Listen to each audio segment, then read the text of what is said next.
my first time. Hi everyone, welcome to the channel. Welcome back to the Ultimate Gardening channel. I'm Manuel Arce, your host. So we're back at it again with the live streams. I haven't done a live stream in quite a while. It's been a couple of months since I've done a live stream. And I actually have a very special guest with me on this live stream to talk about today's very important topic. So we have Janey Santos from Dig, Plant, Water, and Repeat. How are you? Hi, thanks for having me, Emmanuel. Appreciate it. Anytime. Thank you for joining us. So, what we're going to be discussing about in today's live stream is all about gardening in the summer. So, as you know, gardening in some areas like mines in Florida, we're able to garden through all four seasons, from spring all the way to winter, because we don't really have a very harsh winter where we have a delay or setback in our gardening season. If not, that makes our growing season way longer, if not all year. However, I know you live in a different area, so tell us about your four seasons over there. Yeah, so I live over in Northern California. I am zone 9B, which, Emmanuel, are you 9 or zone 10? 10B. You're 10. Okay, so Yeah. I'm 9B over here in California, but it's very, very different than Florida zone 10 or zone 9, because we actually cool down at nights, and we do get a little, I think a little bit more of a winter. We get some frost. We barely get any freezes though. And But it's still, during the summer, it is like intense heat. I was just telling Manuel right when we were getting on is that we have a 107-degree Fahrenheit temperature on our 10-day forecast. And I'm like, oh, it's starting. Summer is starting. So it's just something that, like, trying to learn how to garden in the heat. Luckily, we don't have humidity. Thank goodness. So I will take that. But our summers are super hot. They're super dry. We don't get any rain all summer long. And then our winters are definitely cooler, and that's where we get the majority of our rain. And so we have to be able to deal with the intense amount of rains during the winter time, and our plants have to be able to handle the intense amount of rain during the winter time, because that's the only time of year that we get rain. And then in the summer, it's like drought. It's like a desert, basically. So you do say four seasons. We don't really have four seasons here. I would say it's more like two seasons. We have about 2 weeks of spring and 2 weeks of fall, and then it's summer or it's winter, and that's pretty much it. Yeah, that's definitely how it looks here in Florida. However, our two seasons is pretty much just fall and summer Yeah. throughout the entire year. Majority of it is summer, a small portion of it is fall. The thing I did realize is when it comes down to here in South Florida is that lately our falls have been feeling like winters. Like we've gotten Mm. down to almost low 30s at Oh, some points. And I live in South Florida. I live in the very bottom part of Florida. And so we usually never experience that. And that's so surprising. yeah, and I've had some plants experience some frostbite, which I would never had experienced before. But our we got really cold that night. Of course, it was only for like about an hour or two, and of course, it's like a pure midnight when it's pure dark outside. Yeah. But we still hit those very plummeting temperatures, and so definitely our seasons is just fall and summer. There's nothing really much in between that, because when I have gardeners who I have collaborated with, tell me, hey, I'm getting ready to garden in the spring. Like they're super excited. And I'm like, yeah, my growing season has passed, because here in Florida, we are like prime growing season is during the so-called winter and fall. Because Yeah. that's where we have favorable temperatures for like our basic vegetables, if not everything. Right. In our Yes. summer times, what we can really do is just rely on our fruit trees here in South Florida. That's why I kind of decided to convert to a food forest other than a just have a basic vegetable garden, because of the fact that I'll be receiving fruits throughout the entire year. Like just yesterday in this midst of heat, I harvested an ice cream bean fruit and I enjoyed it so much. But compared to like if I was growing a cabbage or something, it would have bolted or just died Yeah. completely by summer. Yeah. Yeah. So what's the We season have, for you? what's that? What's the season for you right now? So right now we are just getting into summer, but like it's like our hot summer. So Mhm. basically we start planting all of our plants in February. My last frost date is at the end of February. And so we usually get our tomatoes in the ground usually end of March, early April. But then once it hits, like July, August, it's like everything's just too hot, and we have to kind of slow down our season and all that kind of stuff. So yeah, cabbages, broccoli, all that has to be fall. Like it, we do a lot of fall planting here for flowers and for vegetables. Fall is like a really big season for us. And so we just have to make sure that people, like, that's one of the things that I'm constantly telling people is that, like, yeah, I know it says plant, after your last frost, it Mhm. says plant in the spring, but actually for us, and I'm sure for you, fall is the right time to plant a lot of those things, and so it makes a really big difference for us in knowing the right timings.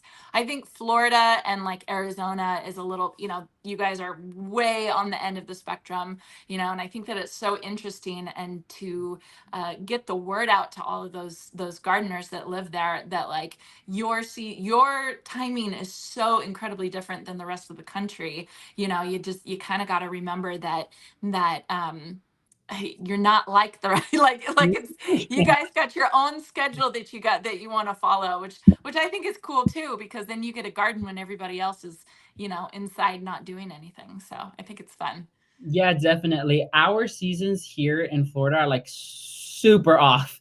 Once people are like toning down and just gray in winter times, we're just starting up and having all of our lush plants coming out. Like, Yeah. for example, I was speaking. So when I started my journey in gardening, in which when I got introduced to Proven Winners, I had spoken to a gardener called Garden Addicts. I don't know if you Hmm. yeah. Yep. So Moya. we Yeah. yeah. So Yeah. we have spoken before, and she kind of met me when I just had started, and we were talking about a few things. And one of the things that came up is that here in South Florida, we cannot find proven winter plants, and that Hmm. is something I tell everyone.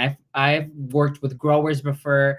I've partnered with lots of growers and nurseries before, and I've told them the big issue us Floridians is that we don't find proven winner plants. And when I had came into contact with Proven Winners Direct, the main issue we had came by is the fact that our temperatures are just not meant for their plants. I have done some test trials when I had the great honor of being able to grow, because she actually has sent out some super petunias for me to try in my garden, because when she heard that I've never had grown them, she has sent me some, and I grew them and everything. But it was really really hot where I only was able to enjoy them for a little bit, and they Hmm. didn't really get to their maximum potential. And like Yeah. now I'm able to experience, like, I've made a video already with a company that they by luck were growing proven winter plants, but they send their plants. So they grow them here to trial them, and once they Hmm. see they're starting to suffer, they send them up to like Georgia, where they're more favorable. Hmm. And so, but I was like, hey, like, you guys mind making, giving me some, and I did. And one of the ones that I was the most surprised about, I would have to say, is I believe it's called the Amazing Daisy's Banana Cream 2. Oh yeah.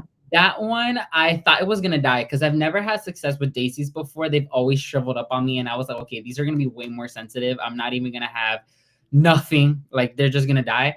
But surprisingly, they've done really, really well. Like, they've established in the garden. Yeah, sure, they have wilted, but especially I believe since they're like in pure shade, like they don't receive direct sunlight, they have sustained themselves. They've even flowered already. They're starting to push out new growth, and I'm like, okay, I see some potential.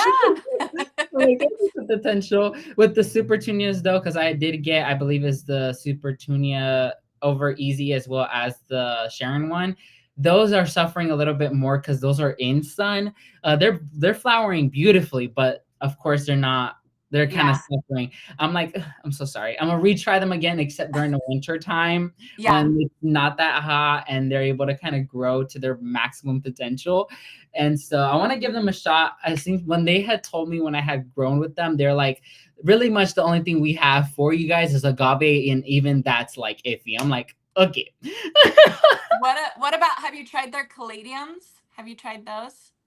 So surprisingly, when 2 years, like, so last year was the first year I actually started seeing proven winter plants starting to get introduced into our local stores. So the only ones we actually have had is their caladiums, and that's only Mhm. select varieties. Yeah. I also have seen their dianthus varieties. Some of them, Mhm. only very few, only like two varieties, I believe.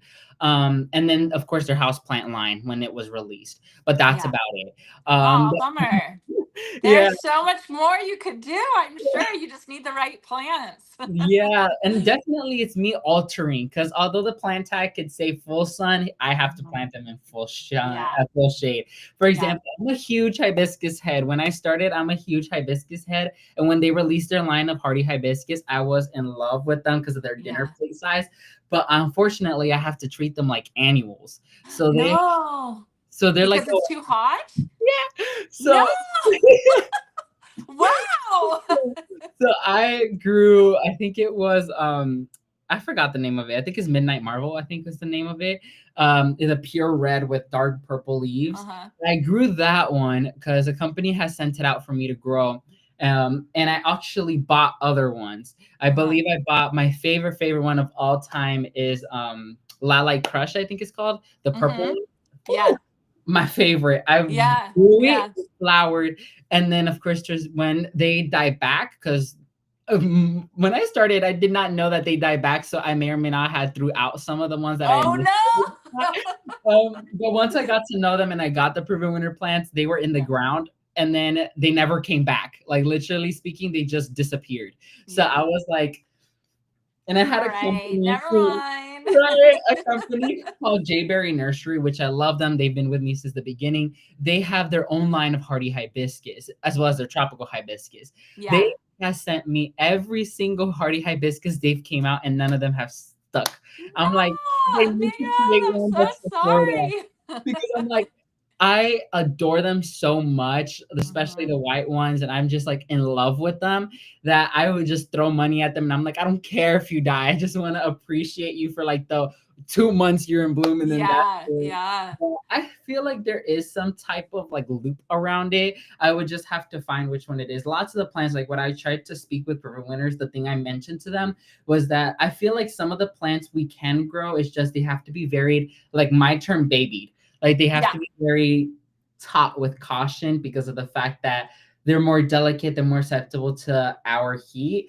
And so like the second a little ray of sunlight hits them, they're like burning up. And then Right. I have to like be like, ah, and like put them in pure shade. But I know you grow proven winter plants. If not, that's mainly what you grow. Yeah, pretty much. So tell us a little bit more how that came to be. Like, what got you more into P&W and how you came about working with them. Yeah, so well, I'm shocked to hear how strong the sun is. Like I knew that the sun was stronger in Florida, but I guess, in southern Florida, like that's intense. I'm so sorry. Like you get to plant a lot of cool stuff, like a lot of tropicals and stuff, which is fabulous. But we gotta find what works for you for Right. sure. So I got started in Proven Winners. I always tell the story. Uh, I was at the big box store and I saw a flat -1 of Super Tunia Vista bubblegum, which is like the OG, the big main flower, Super Tunia that Proven Winners has. And I happened to see it on a YouTube video with this girl named Laura for Garden Answer. And I was like, I this love girl, I remember seeing this on YouTube, and this girl was talking about how great this plant was. And so I bought it and I took it home, and I wasn't an experienced gardener at that time. I was very, just kind of getting started with it. And I planted the Super Tunia Vista bubblegum in my front garden. I had this swoop in my last house, and they blew up. They took over. They were so beautiful. And my neighbors started stopping by and like complimenting me, and people started driving by and slowing down as they were it. driving by my house. And then it got to the point where we would be inside and looking outside, and we would see people like do impromptu photo shoots with, in front of the Proven Winners flowers. And I was just like, oh my goodness. And it just gave me so much confidence that like I actually could grow something. Do you know what I mean? Like when you find the right plant for the right place, all of a sudden, like you have a green thumb. You know what I mean? Which you always, everybody has a green thumb. We all kill so many plants. I mean, you're a great gardener and you're talking about plants that you've killed. I've killed a ton of plants. You just have to find the right plant for your garden. And so when I realized that these proven winners Super Tunia Vista bubblegums were such great breeding, like it has such good genetics that it could outperform every other plant that I had in my garden. I just kind of went all in on it. And a couple years later, I got the opportunity to work with them and kind of be a test trial garden out here in California in Zone 9B. One of the things that I noticed very quickly, because they kept sending me plants and saying, this plant will do really well for you. This plant will do really well for you. You're Zone 9. This plant will do really well for you. But what it was it would do really well for Zone 9 in the south where you guys have humidity, and in my garden where it's dry, these zone 9 plants would crisp up almost immediately in our dry heat, right?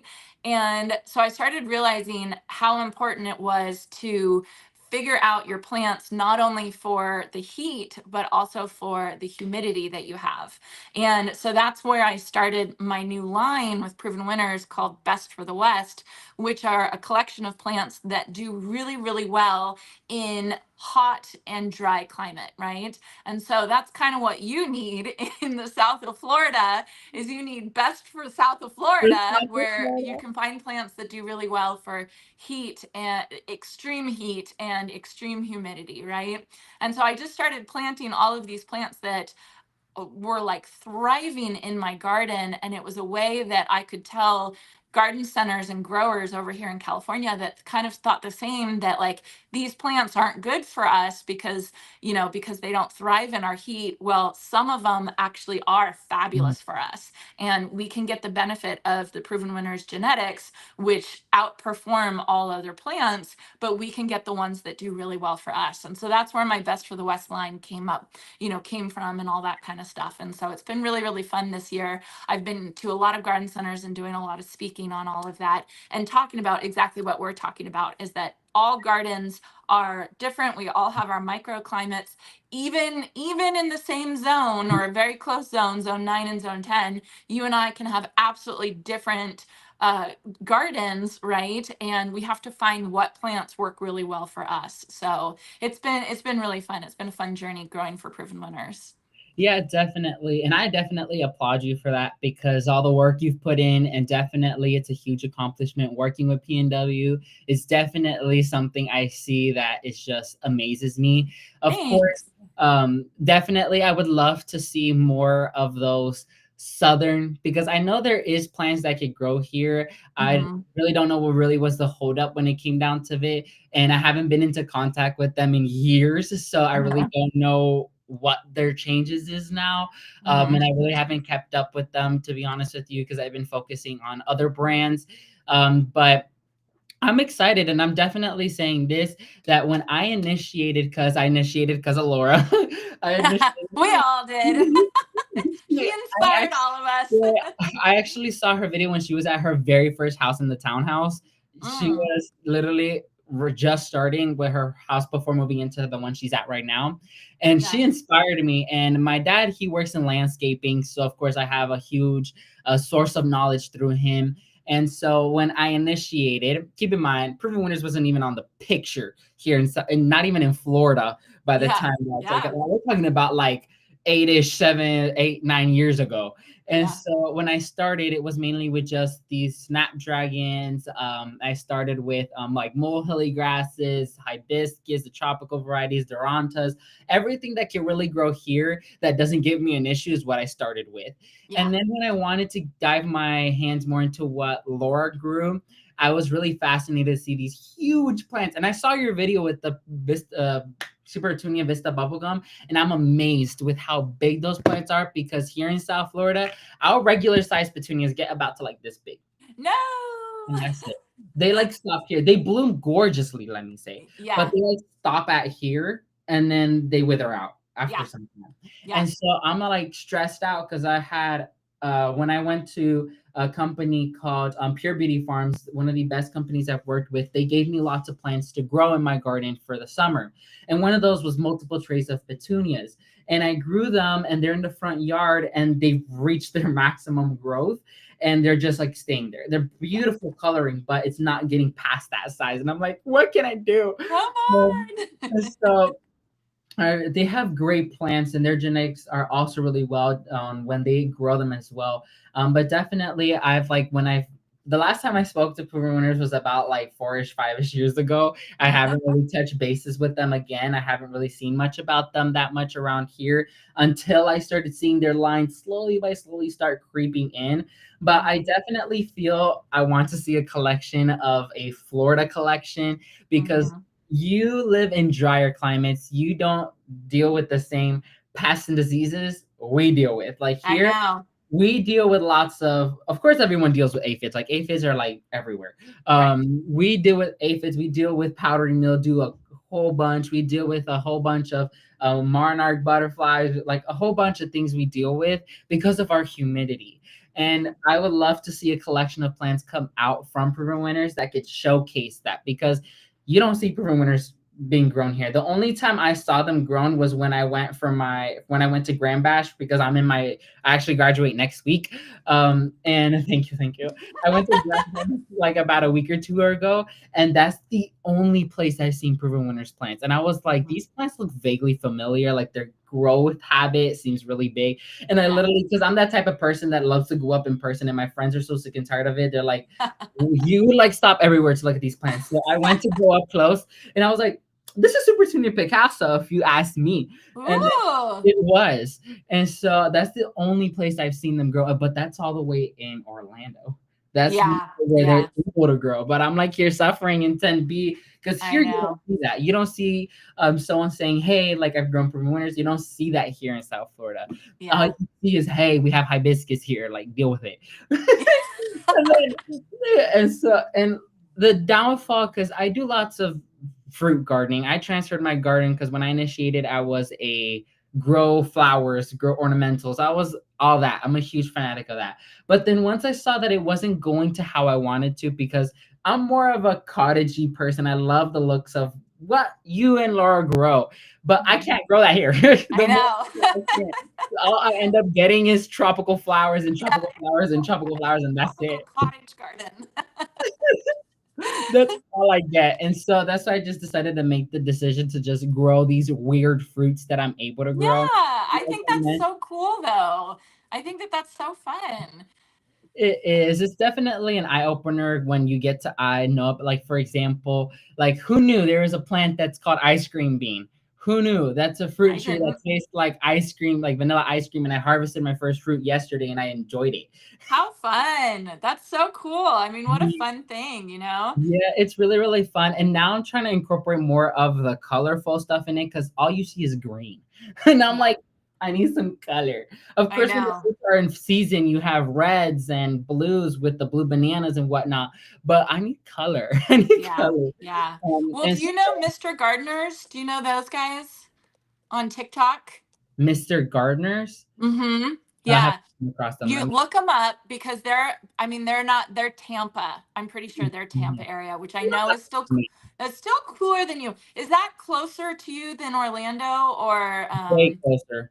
yeah, so they actually live in Tampa and they grow a lot of beautiful things. And I wouldn't say their garden is um cottagey, but it's definitely like ornamental and it's Mhm. really, really pretty. So they do a lot of that type of stuff. So you should bug them and get them on here and talk to them because they have the coolest stuff. And I know we've talked many times before about them dealing with the summer heat and having limitations on what they can grow, but they've done a really good job finding what things can kind of work for them. So that might help make it just at least so you can add a little bit of color. Like I know they grow Thunbergia. Have you ever tried Thunbergia?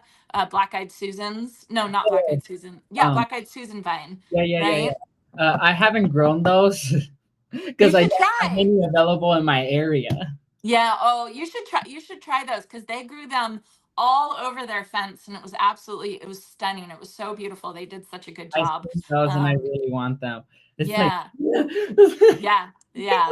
like You'll find something and you'll be able yeah, to it lean isn't heavily on for it. me going through direct wholesale growers like Pure Beauty Farms or DWAR nurseries. There's Hmm. no other way I could get them other than online. And to be honest with you, I am just leaving high school. I don't work right now. As a matter of fact, I'm getting trained at my school to become a student mentor at my school because I was Oh, very involved at my school with clubs and organizations, and that's like my pride and joy. Although I oh. was dead stressed because I was like dealing 5 organizations at the same time and being a member of 7, and it was like a lot, but it was like the principal, my assistant principal, got to know me better from there.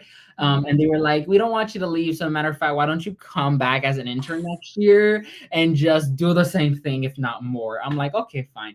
So So do you think that is that you're going to be your job? Is that what you're planning to do? yes. So my Ooh. major right now, what it's planning to be is general education in environmental sciences or environmental studies. That's what I want to, because unfortunately, believe it or not, here in Florida, we only have 2 universities that teach agronomy or plant sciences, and Oh, that's wow. US What? University of Florida and FAMU, the Florida Agricultural Mechanical University. That is it. No other What? place. My high school was fortunate enough to have an agri science teacher, and we were the only one in the South Florida to teach it. So Mhm. it's like, wow. That surprises me because you would think Florida, Would right? Like have at least something. teaching, fruits and stuff like that. But how funny. Yeah, so I had to like change that, and then I have to go through. And I actually started the organization, the Future Farmers of America. That Oh, program is at my school, and I oh. was the one running it. I was the president, and I'm coming back next year to hopefully be an advisor for it. But it's a lot of work. I can imagine. And so it's like an internship, and I'm gonna have to balance a different workplace. So I don't have a budget to be like, okay, let me spend hundreds of dollars online. No way. No way. So I'm like, I have to deal with what I have right now. I'm kind of settled and I'm happy with what I have. Of course, I'm trying Good.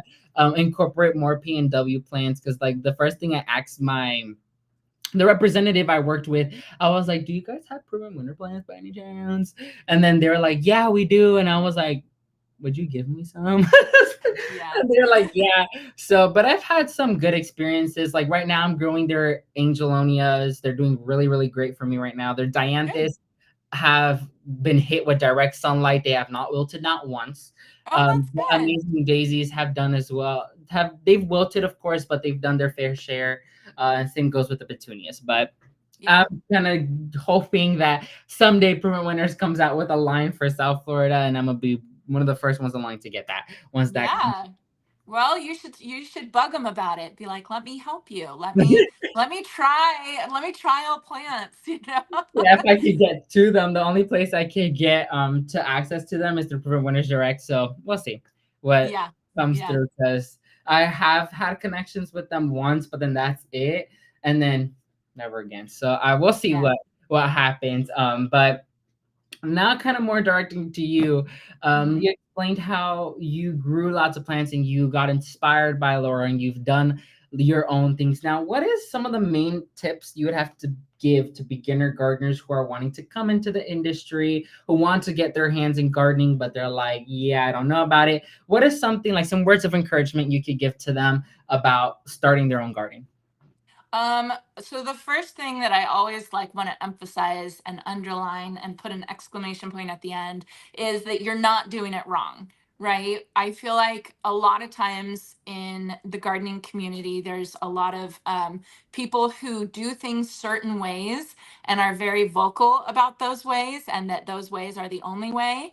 And what I've learned is that there's so many ways to do the same thing in your garden. And we all have different gardens. Even like my garden is different than my friend's garden in my same town, right? And so just because somebody on YouTube or on Instagram or in a magazine tells you like this is the way to do it and this is the only way to do it, it doesn't mean it's the right way ever. So you have to find your own way, and don't be discouraged if somebody's telling you that you're doing it wrong, because you're not doing it wrong. Nobody's ever doing it wrong. I think that that's the most important thing for gardeners, is that I think that there's a lot of fear of messing up. But the truth is, it's Mother Nature, right? It's like Mother Nature is ultimately the one who gets to decide whether something's going to live or something's going to die. It's not, what science has told you, or, the way that it's been done. If it works in your garden, then that's the right way for you. And the way to figure out if it works in your garden is to screw up, right? Is to plant something just like you did, is plant something and try and be like, oh, that needed more shade, or oh, that needed, some protection during the summer, or oh, that one doesn't work for me. Because we're all different and our gardens are all different. And it's super important to remember that it's not a one size fits all type of activity. Even the plant tags, when you buy a plant and the plant tag will say something, it'll say full sun, right? Not for Emmanuel, not for Janey. Like, you know what I mean? We might have to put it in afternoon or morning sun only, afternoon shade, right? Or it might say, okay, it works in zone 9, but maybe it's only zone 9 in California. It's not zone 9 in Florida, right? So it's not a one size fits all thing. You're not screwing up. If you kill a plant, you're learning something. You didn't screw it up. You didn't mess up. You're just learning what works for your particular garden. And I think that that's the most important thing to get across to new gardeners, is that we all kill plants, and it's because we're learning what works in our particular garden. I had a really hard time even transitioning from my last property to my new property, which is in the same town. It's just so incredibly different. And I was on city water and now I'm on well water, and there are plants that I can't grow anymore in the same town, right? It was just a different property. So it's just a matter of kind of like really learning what works for you. And again, you're not doing it wrong. If you're doing it a certain way, you're not doing it wrong. So I would say that's the number one thing, is just have confidence in yourself and allow yourself to screw up, because we all screw up. Uh, the other thing that I would say for new gardeners is to find your niche. The cool thing about gardening is there are so many different aspects of gardening. There's veggie gardening, there's food forest gardening, there's ornamental gardening, cut flower gardening, native gardening, xeriscape gardening. Like, there's so many cool different kinds of gardening, and not all of them are going to appeal to you. Do you know what I mean? Like, you might be super super into veggies and could care less about flowers, and that's cool. That's what floats your boat, right? For me, I love flowers, ornamental flowers, and I forget to harvest my vegetables because I just don't care. I just can't get excited about them, right? And so you just have to find what works for you. And as soon as you find what gets you excited in gardening, just go all in, right? Which is kind of what you're saying as well, is you're finding your food forest, which I think is so neat, and you just go all into that. So once you find you're not doing it wrong and you found your niche, you're all in. I'm sorry, because you're going to be obsessed with it, and you're going to be like us, where we stop by, in a garden and be like, oh, what plant is that? Oh, just because you get so excited about it. So those are the two big things that I always or say to new gardeners, because I wish somebody had told me that when I was first starting out. So I definitely agree with that, and I cannot relate to that. I can relate to that way, way, way, way more than many people expect, because every gardener starts somewhere. mhm. Every gardener cannot say there's no gardener in this industry that say I've never killed a plant before. I've been always so successful. That's lies. The way to become successful in gardening is by how, like Janice says, you have to kill a plant. Like, You it's have really, to. it's not if you're gonna do it, it's when you're gonna do it, because you're Mhm. gonna know what you did wrong, what can you adjust, where can you move it. It's always a experiment. I call gardening an experiment because it's always an evolving thing. There's nothing that will stay the same. If you tell us gardeners, hey, your garden's done, you don't need to do anything more to it, we're gonna look at you crazy, because that means the season's coming up and it's gonna change within a few I don't weeks. understand those words. What? Your garden is never done. It's never, never Exactly. done. So I definitely agree with that because it's not always going to stay the same. You're going to add Mhm. something, we're going to remove something. Something that Laura had taught me when I started gardening is something that I love. She says is if you don't like it, don't keep it. Replace it with something else that you may like. That's something I've always came to realize because unfortunately, unlike like what you do, which is more ornamental and stuff like that. Mine's is mainly fruit trees. And my little very, because I live in a city, I live in a very limited area. I don't have that much growing space. In my backyard, I managed to cram over 20 to 30 different varieties of fruit trees in a very little Wow. space because I managed to do it. I don't know how, but I did manage to do it. Where But there's a will, there's a this way. way. But of course, with ours, the way we do food forestry is more like you have to set out a plan where it's more like finalized. You can't do that much experimenting, unfortunately, with food forestry because once the trees are stabilized, like they established in your garden, it's gonna be way more harder to remove them. For Mm. example, I have a tree called the Jamaican strawberry tree. That one's not even a year old, and it is taller than my house. It is No, reaching power lines, and I'm like, I can't remove it anymore because it's too big. it's too big. Oh my, a Jamaican strawberry? Is that like a like It's how you is say it fruit? it's fruit. It's they call it. It's a play on words because the flowers look like a strawberry flower. However, the fruit is like a small cherry. It tastes like cotton candy. In other Oh, words, funny. Oh, um, interesting. Because we have strawberry trees here. I wonder if it's the same kind, but they're not. They're called like a bution or something like that. I don't completely know. different. Not yet. And are they bolt in color, and same goes here. Like I just released a video called when life gives you lemons, make grow Relenia. People don't know what that is. Only Floridians know because Relenia is uh like we grow that as a substitute for citrus because fun fact, lots of gardeners don't know when they hear citrus and oranges, the first thing they think of is Florida. Yeah. No, Not we anymore. suffer with them, and that's something like gardeners come and they're like, "We want to grow citrus. We want to go this way." I'm like, "Hold your horses." I'm like, "You cannot grow citrus anymore here in South Florida because you will kill them." The only way, like, there's this gardener called Gray Davis who he does some gardening and he has success doing gardening because he kind of babies his citrus a lot way more. Yeah. Our style of gardening is more like you either grow or you don't. You got no choice Yeah. here. Yeah. With my citrus, for example, there's a citrus tree that I have called the pink variegated lemon tree. Oh, That yeah. one I love. I killed it the first time. It was gifted to me. I killed it. The second time I got it, a company was like, "Hey, here is your tree." I was like, "Love it." And now I'm gonna try babying it, unfortunately, because I want to try growing it.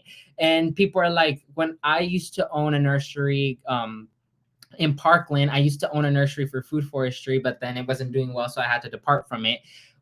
I had customers come through weekly and was like, "Do you sell citrus?" And I tell them, "No, but we have substitutes like Relenia and all these because we kind of have to find substitutes that need to grow better for us because citrus Yeah. will just make you rip your hairs out, literally speaking. You will not have one season without the swallowtail butterfly worms come through and decimate your tree, and the tree will not come back whatsoever. Anything you do Yeah. will not come back. And so it's just really like how you say it, and it's experiment. Like, don't feel bad if a tree, because I've had gardeners say, "I have a black thumb because I've killed a plant." I'm like, well, you're just trying to cultivate your thumb to become green because Yeah. it's just a huge play on experiment. It's whatever, like how you say, find your niche. You do more ornamentals, I do more food forestry. There's a room for everybody almost. And like even between me and my neighbor, we are really close friends, and her garden style is way more different from mine. She has both small fruit trees, but she's like, I need to have my little pretty stuff, and she puts her annuals and she puts she decks her house out in these colorful plants, and she's not like me who just is okay with pure green. Yeah. um So yeah. so talk more about Relenia. I have no idea what that is. I've never heard that So before. Relenia is actually a do you know what soursop is? Uh-huh. Yeah. Okay, so imagine soursop, except a play like a daughter of it. Something we grow here is also called sugar apples, which is a branch. Is like I don't know if let me see if I can find um a photo, but it's a spiky fruit, spiky yellow fruit, and the Uh-huh. flavor is a lemon meringue flavor. So do you eat it like a lemon? Like do you eat it like an orange or like a lemon? So you Or eat it. So you peel it off because of course you can't bite it because you'll yeah. literally tear up your mouth. Yeah. You peel it, and then you just scoop out the insides, and then you eat it. Oh, It's like a clear flesh, oh my that you gosh. How eat. cool. Yeah, I'll and have it's to look that up. yeah, definitely. And it's something that a lot of people know about. Like if I like when did an interview with Danny over at I forgot his name, Girls Allotment, I believe. He we were talking about it, and I had told him about a miracle berry plant that I grow, and he was like, "What the heck is even I've that? never. A miracle berry?" And then I told him, I was like, "That's used for people who have cancer because it brings their sense of taste back." And during COVID, they Oh, used this powder because it brought their sense of taste back. And some people oh, like to cool. do it to like give it to kids because when you eat the fruit, and I experimented this the very wrong way. The fruit, little did I know, is once you eat it, the next hour or so, everything tastes sweet. Doesn't matter what it is, it'll taste sweet to you. And Wow. I ate it like 30 minutes before my lunchtime. And when I ate the fruit, I was like, delicious, love it, I'm gonna grow it. Then when I came down to my water, I was like, okay, why is it so sweet? And I was like, okay, it's probably just the water, right?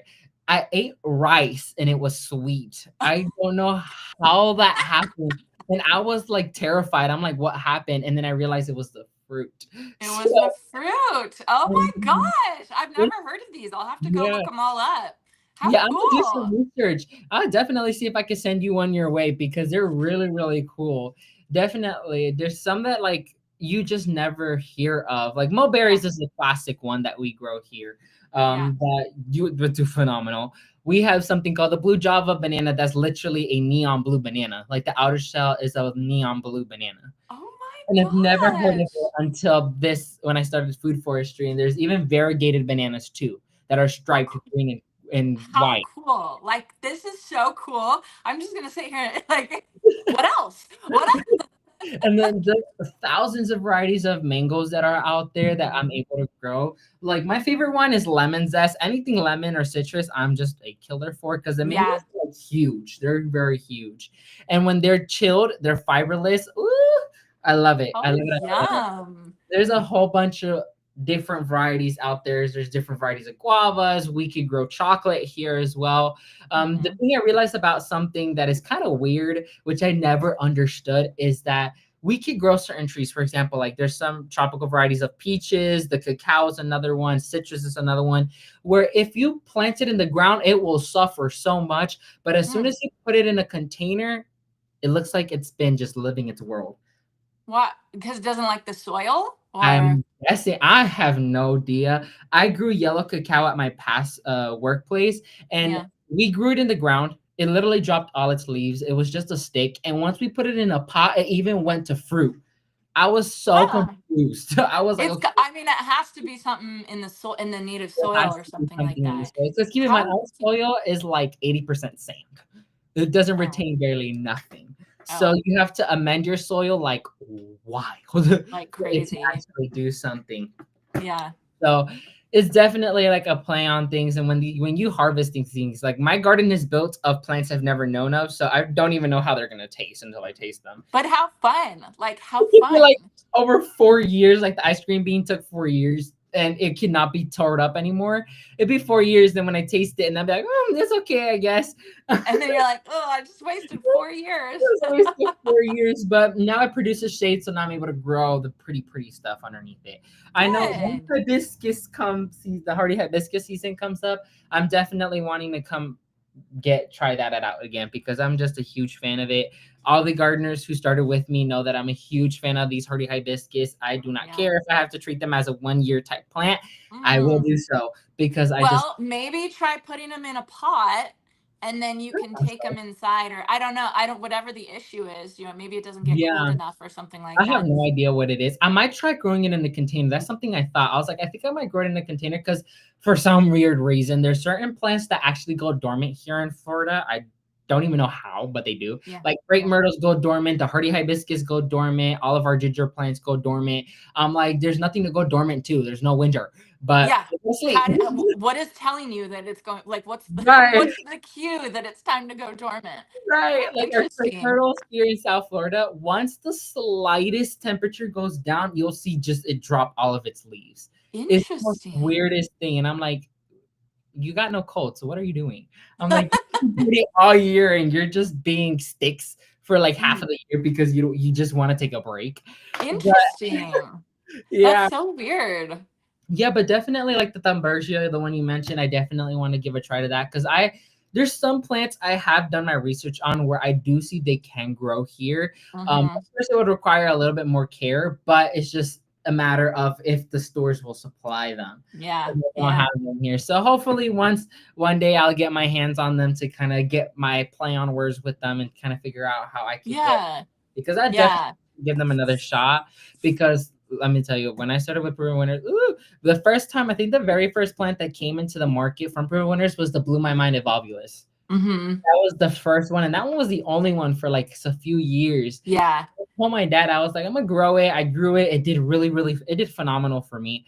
Um, Good. and I was like, they need to come out with some more. And then they came out with the Dianthus. Then they came out with their Caladiums. Then Yeah. slowly by slowly started introducing their Petunia varieties, but more their Calabacoras, not really their Super Tunia varieties. The one that I am dying to try is the Super Tunia Vista Latte, I believe it's called. I don't Hmm. know what is with that flower that is just so fascinating to me. I'm a huge fan of those darker shades. If it was for me, I would even want to grow black petunias before, but my mom looks at me crazy when I Yeah. tell her that. She's like, "We're not a funeral home. You're gonna go Yeah. somewhere." But I'm like But fascinated by it, and the super latte is beautiful. That Woo! would be a beautiful one. You know I what I love it. mean? I don't know if it's because of the little undertone of like creamy color. I Yeah. just the second I see it, I'm gonna get it. The second I see it, I'm just waiting for it. I'm just waiting for because the nursery I went to or the company I went to had it, but it was already past their season. I think their season here is winter, realistically. Hmm. And so I'm gonna try again this winter. I'm gonna find my little ways around it because I need to grow it. Picasso Yeah. is another one I love that I see that I'm just adored by. I love them. Yeah. Yeah. Well, hopefully you find something good. And I would just start it in a pot just so that you can at least bring it inside. You know what I mean? And the air conditioning, I guess. You know what I mean? But something just to kind of protect it a little bit, just so that you can, keep it going because, Yeah. right? They're great plants and they should last. I mean, they talk about supertunias being in Australia and lasting for like 3 years. They're perennials in Woo! Australia, but I know Australia isn't as humid as you guys. No. So yeah, it's not. You know, I just think like tropical. You guys over there are tropical. Yeah, and that's You'll something find like I'm something. thinking, like when I told my mom once I'm like ready and stable, I'm leaving because I'm like I cannot because like it is so bad. Like right now, it is so bad. Like I can't step outside with one, the mosquitoes will come barging at you, like if it's World War III. Second, the heat outside, like it's so crazy to me because when they say Florida is bipolar, it is truly bipolar. Like literally yesterday, it was so hot. I cannot express how hot it is. Like I went to go film the video outside and I had to go in the shade because I was Oh yeah, sweating yeah. bullets. In And then May, in right, May. a minute later, it started raining and thundering, and then I got a notification on my phone. There is a threat of hail. What? I'm like, and I was like, because some people may think hail in Florida, like that's not gonna happen. Believe it or not, it's already have. It happened last year. Although it's not like these golf ball size hail, it does happen. Yeah, I don't know how, but it happens. Like one yeah. day we were chilling here, it was raining. One of the times Florida wants to be a diva and start raining out of nowhere, and out of the sudden, my neighbor called me and she's like, "Hey, Manuel, like, is it me or these raindrops seem very heavy?" I'm Oh like, no. I like sit and I think, and I'm like, because now I hear like the thuds on a roof, and I'm like, you're right. So then I look outside and I see my banana trees tore up No. with holes in them, and I'm like, something don't seem right. And then I Aw. look outside once it passes, and I see like pebbles of hail on the ground, and I'm like, it just hailed, and I'm like, Yeah. and then And those tropical leaves, they can't handle that type of stuff. no, There's they no will way. even in a gust of wind, they'll get tore up, and it's Yeah. like bad. And now out of the sudden, tornadoes want to start forming, and we've never dealt with tornadoes, and now we Even do. in South Florida? Yeah, like I What? even took a picture like the one time because I also love studying about tornadoes, And I was leaving school one day. It was so suspiciously dark. And I'm like, okay, we're driving. And then I see this thing descending from the sky. Oh my And I'm like, what the heck is that? I literally took a video of it and I sent it to my friends and I even sent it to my administration. I'm like, hey, because literally the bell like we were dismissed from school. And I'm like, God. there's literally a tornado forming over the school right now. Like, what are you guys doing? Oh And my then, like it just stayed. The only thing is it didn't touch ground. It was just yeah. developing. But there's been times where we've had full-blown tornadoes develop here in South Florida. Oh And I'm my. like, get to think because I'm like scared. I'm being genuinely like scared because we haven't had a hurricane hit Florida in the past like 4 or 5 years Knock on wood. since Knock on oh wood. man, I'm like since Right? was Knock the on last time, wood. and I'm over here like I'm like when hurricane season comes about, when the hurricane season comes around, I'm like on two knees praying to the Lord. I'm like, can you please not send anybody? Because one thing for sure is a hurricane will tear up a food forest like no other. You'll see trees on the Yeah. ground, you'll see fruits all Yeah. over the place. It will tear it up, Oh. and like every year they're like, this year's gonna be the worst one yet. I'm like, I rebuke you because it will not. Yeah. It's bad. I'm like, Yeah. Oh you my decide Florida goodness. one or the other, not like 50. Yeah. So Yeah. Oh my goodness. That's scary speaking to of natural disasters, even think what is a about. natural disaster you deal with? We deal with fires, wildfires a lot. That's A the big one wildfire. that we have is wildfires. I mean, pretty much everyone I know has had somebody whose house has burned down. My Mm. family home burned down in wildfire. So that's the big thing that we have to worry about. Plus, when it is a wildfire, then there's smoke absolutely everywhere, so it's horrible. But probably what most people think of when they think of California is they think of earthquakes, which Yeah, is like, yeah, we have earthquakes, but like it's so not a big deal. Like people get really scared, like, oh my God, I couldn't live in a place that has earthquakes. And I'm like, well, I mean, it's like once every 10 years or something like that. It's like a big one, and that's pretty much it. But like I hear you talk about tornadoes and hurricanes, and I'm like, oh my I would be absolutely so scared to deal with either one of right. those. Like And just because when I'm you not used mentioned to it. Yeah. wildfires, I was like thinking, I'm like, why does that sound so familiar? And I realized that literally this year, in the beginning of the year, we had a very dry spout, and we had a Uh-huh. wildfire in the Everglades here, right where we live. And What? I'm like, something's not adding up. I'm like, That's you not want to right. do everything at once, and that's not Yeah. okay. Like we needed That's some time to breathe because like literally you see like it got to a point where I saw ashes falling from the sky, and then I mm. was like, and then it got really smoky. You could smell the burnt, and I was like, Oh. what the heck is going The on? Keep in mind, I'm not a huge fan. Everglades? The Yeah. Everglades? That's like the one place in the world that there should not be a fire. Yeah, but there like was sprouts of like wildfire, and I'm like, we're Florida. We're like not supposed Florida. to have wildfires, not tornadoes, not hail, no nothing. Yet you're wanting to Yeah. do everything. Hurricanes, okay, I get it. I get it. Yeah. We're known for hurricanes, but Yes. you don't want to give us a hurricane, but you want to give us everything else. Like Make up something your that mind, Mother Nature. right, Make up your mind. right. Like it's so stressful to me. I'm like, whatever at this point. But for example, like I see something I did want to talk about is gardening on YouTube. Gardening on Oh YouTube is yeah. something that I did want to touch about because how many years do you have on YouTube?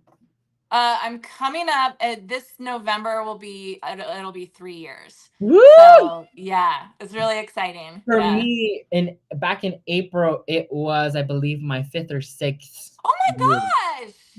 You OG. Well, It was I remember you being like young. I remember seeing you and being like, "Oh my gosh, that kid is young."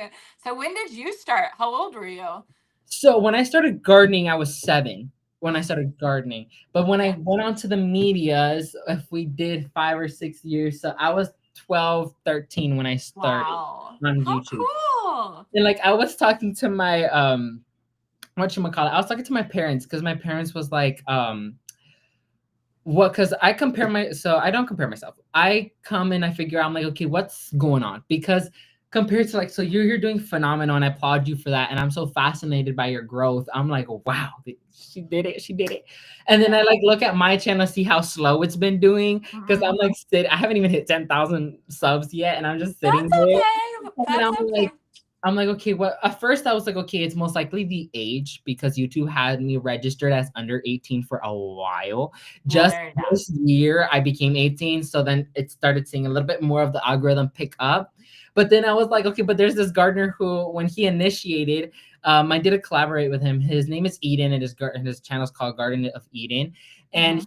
he started way or before after me, and within a year his like content shooted up, and I was like, okay, you did that, and Hmm. I'm sitting here, I'm like, all right, as long as I mentor you guys to do what you guys are like, because he had asked me lots of questions. I had other gardeners who initiated start and they've done really really well and asked me questions and advice, and I give it to them, and then I see their channels boost up.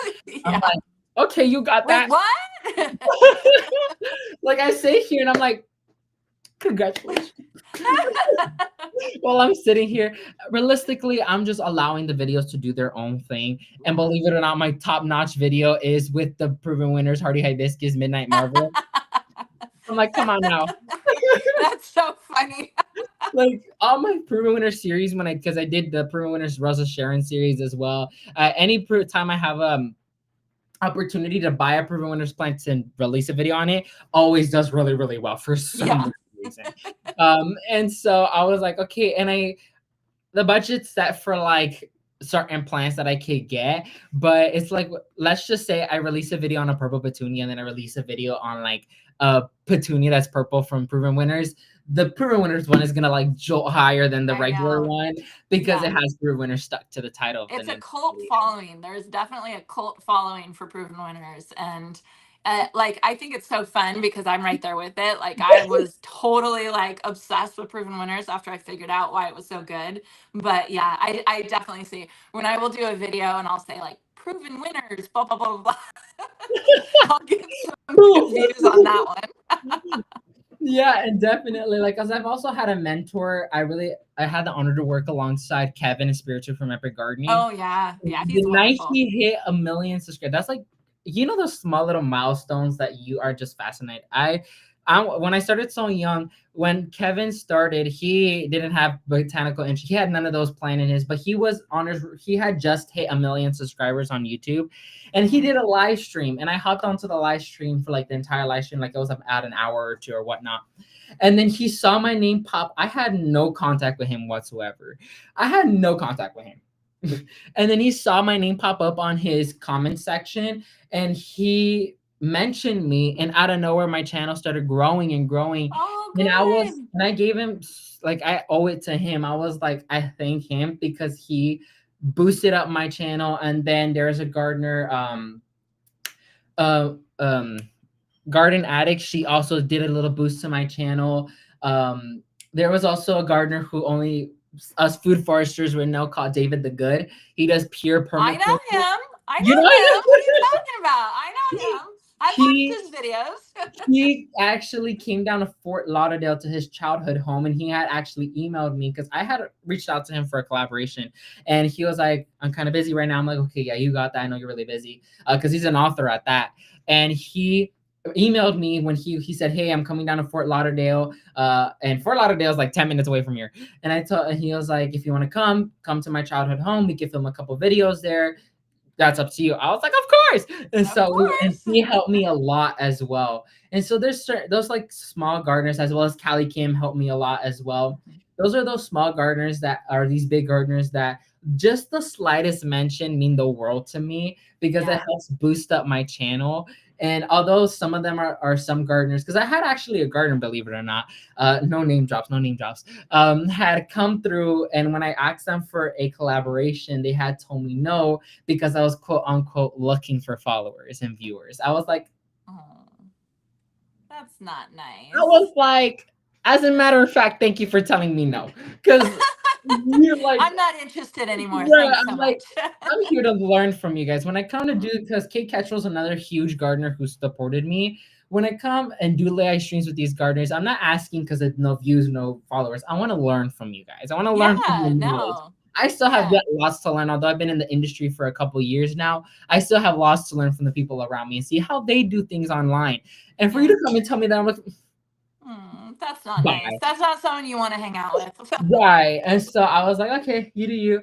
And then something I do have benefits when I started in high school is that my county actually made a rule that every school has to have a food forest in their campus. It's not like if they want to, if they don't, they have to, They have you to. know. Cool. That's Mhm. And great. I actually Yeah. was the one who developed the one at my high school. Good for you. That's And so so like cool. and the pros and cons about it is that when I entered high school as a freshman, no one really knew about my channel and whatnot. And then when it came to sophomore year, my agri science teacher came on. She was like, "Wait a minute," and I was like, "She was like, aren't you that kid who has like a YouTube channel?" I'm like, Maybe. no, that's my no. The teachers tend to spread words along amongst themselves. And then Oh, she's an agri-science teacher. She was like the first to know. And then she was like, yeah, you are. I'm like, aw. yeah. And then that's when the entire even my principal follows me now. So Oh, it's like how fun. Oh, everybody, that's so yeah. sweet. Right now, Yeah. it's just and I'm happy with where I'm at right now because it's a lot I'm doing right now. Like I mentioned, like school took a toll on me my senior Heck year. yeah. Oh my It's supposed to gosh. be a very chilling, very relaxed year for me, but I don't know what got into my head that I decided to do 50 million things at once, and I Yeah. decided to go for it. I worked alongside the principal. I was considered his part of his board members for advisory. I did so many stuff, and but I'm happy I did it because I learned lots of stuff from it, and of course, I Yeah. got my opportunity through him to be an intern at the school now. Yeah. And I'm really happy about it. Although it kind of did distance me from the channel because there was like a point where I would like stop posting for like 3 months I mean, that's okay, right? because That's I okay. and then like I would deplete the databases and YouTube would be like, "What's going on?" Yeah. And I'm like, and then I release a video. Like yesterday was actually the first video I released in like a month or so. Wow. Because I was like killing over the because like graduation's coming up and I closed out lots of the organizations and then come to find out that I was like so sad that lots of the clubs I founded were gonna close out because it's my first and Mm. last year. To come to find out that now I'm gonna come back next year to be an advisor for them, I'm like, okay, that's cool. So You I'm don't like, all right. mind. And one of the ones I do want to keep mind of is that FFA one Yeah. because we're the only chapter in South Florida, Which and is amazing which is because you would think that there would be way more than that. way more. You know what I mean? Like, that's shocking to me that you're the only chapter in South Florida. Like, I can't wrap my brain around that, but okay. Right. And so when I spoke to, because I actually was planning on instead of going, I was planning to go on to become because I was the president at my chapter. I was planning to become like go up the levels. So state Mhm, level, I was gonna go district level, state levels, then go up to national levels. I wanted to mhm. be a national officer, but then my advisor, my former advisor for FFA was like, yeah, so you kind of started late, so you can't do it anymore. However, you can register as an alumni and become a chapter advisor. I was Oh, like, okay, that's the same thing. So I'm gonna come back next year as an advisor because I do lots of things. And FFA is one of my pride and joys because when I did FFA, it was only 4 members, me included. They were contemplating and closing the chapter no. down. And then I was like, no, I was like, I got this. Give it to me. I got this. And then by the end of this year, we had over 50 members Oh, in good. the chapter. Oh, that makes me so happy to hear I that. was delighted by it. Congratulations. And I was just happy. And the next year, come to find out that the principal wants us to do lots of projects on the campus. He wants Good. to, because we have surprisingly mobile classes at our school. They're no Mhm. longer in use. So he wants to take them out and build like a huge food forest there. And Good. I'm like, I need a return for that. I need a Good. return. I'm like, content. Yes. Yes. And I know there are so many like businesses that would 100% support you and like donate everything that you need, you know That what I we mean? need. And just reach out to everybody that you can imagine and just say, "Hey, what about this? Hey, what about this?" You know, Yeah. just to help develop your program. I think that that would be so Mhm. And amazing. now my goal now is to just start growing and developing my channel because I don't know where it's really gonna take me with the channel I have right now. I have Yeah. zero idea where it's gonna take me, but I'm gonna just let it take me wherever it wants to take Yeah. me. So I'm Yeah. posting, especially since I'm like out now, have more time to be outside and do way more Yeah. content, because I won't have school taking up most of my time. Yeah. So But you I'll have be work. able to You be have out work there. now, by the way. You have work now. I have work now, and so I had to go through and do quite a bit of revamping in that garden because it has seen better days for sure. But Yeah.